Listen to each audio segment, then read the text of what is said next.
Good morning, everybody. Hope you're having a great day. Looks like another warm one. Taking a quick walk on the beach before have some appointments.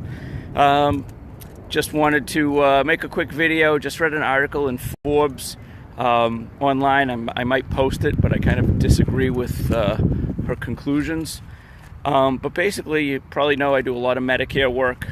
I talk to a lot of seniors and people turning 65 and not only need help with Medicare, but everything else that they do, because it all ties in.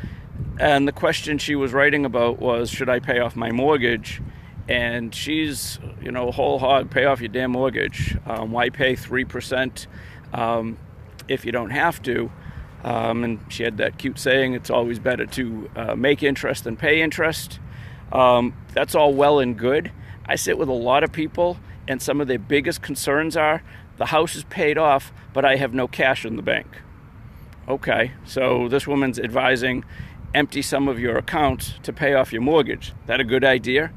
You can have a house, have no mortgage on it. You still have fixed expenses, of course, but you also have no cash, hence the reverse mortgage industry. If people follow that advice and they can't eat their house, how do you get money out of the house? You sell it, you take a mortgage, you reverse mortgage it. Maybe you rent it out, but then where are you going to live? So it's paying off the house doesn't solve all your problems by a long shot. The other thing that I see a lot when I deal with people and they're, approaching retirement age and beyond, what if one of, assuming a couple, what if one or the other of them needs long-term care?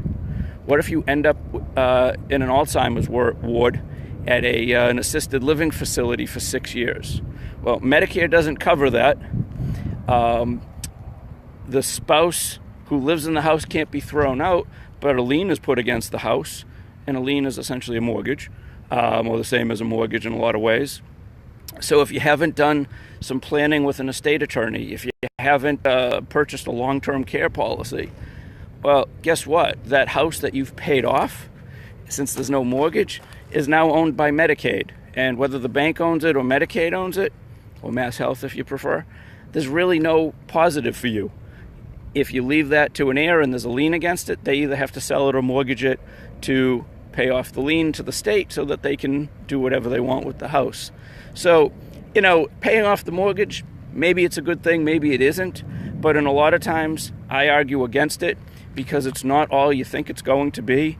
And quite honestly, if your mortgage is low, and it probably is, you can probably make more elsewhere, even in a safe investment, than you can, which gives you positive arbitrage, and you're simply playing, you're making that extra profit. So just wanted to leave that thought. I may put that article up later, but it is in Forbes. I can't remember the woman's name, but she's a professor somewhere. And if you have any questions or comments, feel free to leave them. Have a great day, everybody. Stay cool and watch for thunderstorms later. Be good.